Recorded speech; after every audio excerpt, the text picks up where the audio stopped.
Kaya nyo ba talaga pagsabay-sabayin yung mga construction, mga proyekto ninyo? Paano nyo nagagawa ito? Yes po, we have sufficient employees naman that can carry out and execute the project. Okay, ilan ba yung mga empleyado ninyo?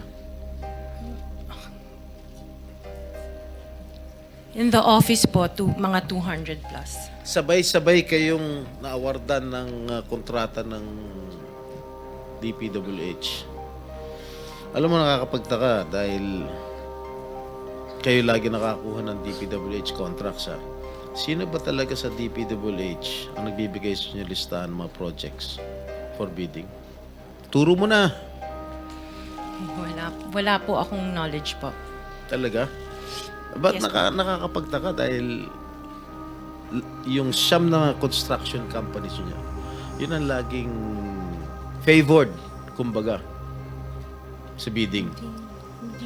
Kasi ang balita ko, isa kayo sa mga una nakakita at nakakapili ng mga projects. Bago pa mabuo ang National Expenditure Program, yung tinatawag natin na NEP. Parang menu lang sa restaurant na nakaka-order kayo kaagad. Sino ang point person nyo sa DPWH na nagbibigay sa inyo ng informasyon na ito, para sa inyo, ito, para sa kanya? Sino?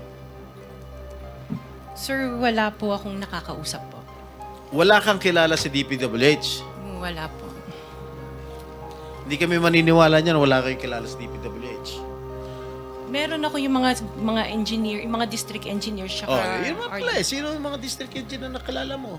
Pero hindi po sila nagbibigay ng project po sa akin. At tinatanong ko, wala naman ako sinasabi sa'yo kung nagbibigay sila ng project, sino ang kakilala mo sa DPWH? Sila, mga DE po. DE Yeah, okay. ng...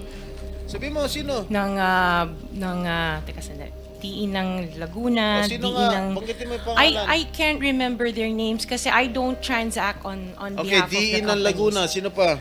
DE ng Bulacan, DE ng... Is he here? Nandito ba? Yung DE ng Laguna, DE ng Bulacan, nandito ba? DE ng Bulacan nandito.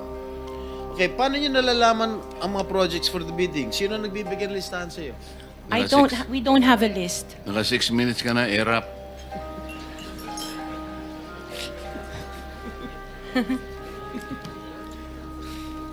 Okay, I don't have a list po. Interjection, Mr. Chair, with the permission of the SP Pro Tem. Okay. On the DPWH na binanggit po niya, Mr. Chair. Okay. Salamat, Mr. Chair, SP Pro Temp. Dahil natatanong po ni SP Pro Temp ang DPWH din in connection sa mga diskaya. I wonder, Mr. Chair, kung natignan na po, nasilip na po ng DPWH, kung may practice ang mga diskaya companies ng pagpapahiram o pagpaparent out ng lisensya nila para mag-force multiply sa capacity nila. Para kahit 200 lang daw ang staff sa opisina, kaya nilang mag-implement ng 491 projects or 71 projects, 145 projects in any 1 year.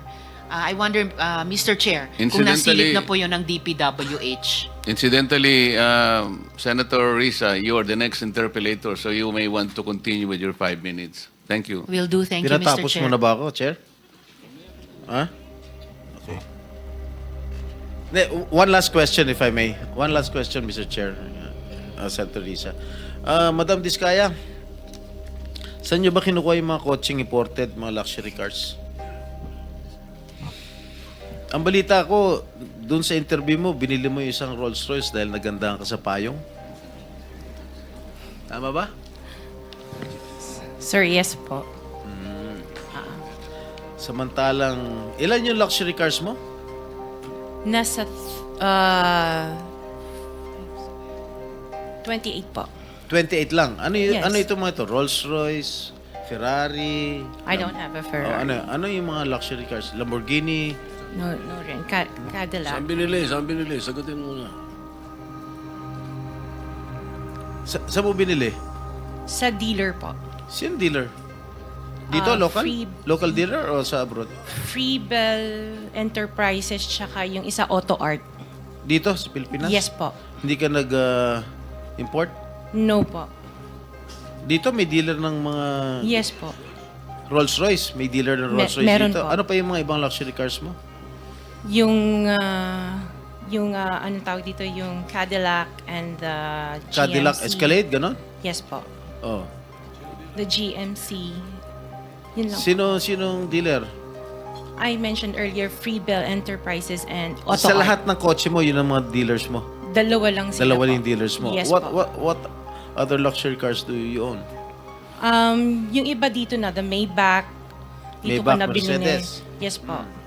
And then, yung iba, dito na rin yung Range Rover. Bentley. The Bentley dito na rin O, po. paano kayo nagka-interest sa kotse? Saan nyo gagamitin yung 28 kotse na luxury cars? Araw-araw gusto mo Collection. palit ng kotse? No, I have 4 kids that use it all the time for them to Oh, be 4 into kids school. lang. O, bigyan mo tig-isa, pero 20, ilan yun? 20 ka mo? 28? 28. Opo. My God. And you bought that from the taxpayers' money? No po. Hindi po. Huwag na tayo That maglokohan will be- dito. Let's allow our people to decide on that anyway. Just Uh, ano lang yung, linawin na yung pangalan. Senator ano. Risa, sorry nagkamali ako. Chairman, Si- just the two names of the dealers. Dealer ako ng kotse, kaya ako alam yan eh. Sino yung dalawa? Pinagkukunan mo ng luxury cars? Freebell Enterprises Ha? and Freebell Enterprises Freebell. and yung isa Auto Art. Auto Art. Yes po. okay, thank you. Anyway, I would like to take this opportunity to call out the distortions of facts being spread on social media. There are people out there changing the narratives, making false claims. They are masters of lies and half-truths, masters of fake news. Some people are capitalizing on this scam to target their political enemies. In doing so, in so doing, we will fail to get to the bottom of this problem, allowing the real culprits to continue with their modus operandi while here we are again involved in dirty politicking this early. Miss Diskaya, hindi po kita kilala. May tanong lang po ako sa iyo. Common practice ba ang joint venture sa construction projects? Yes po. Alam mo ba ang proyekto ninyo na naiulat kasi ngayong araw, ngayon lang, na joint venture nyo raw po ang CLTG? 2017? I think so, yes, before. Flood control ito? I can't remember. Natapos na ba ang proyekto ito? Alam ko tapos po yung mga project. Nagagamit na ito ng tao? I would think so, yes po. Kung meron pong pagkukulang o deficiencies or mali, ako mismo po ang magre-recommenda sa committee ito. Nakasuhan kayo kahit kasama ang kamag-anak ko. Hindi lahat ng infrastructure projects may anomalya. Kailangan ng kahit ng anong bansa ang infrastructure para umunlad. Basta gawin lang po ito sa tama ang proyekto. Ang masama, yung palpak na proyekto at ghost projects na ginagawang gatasan. Huwag lang po sanang bastusan.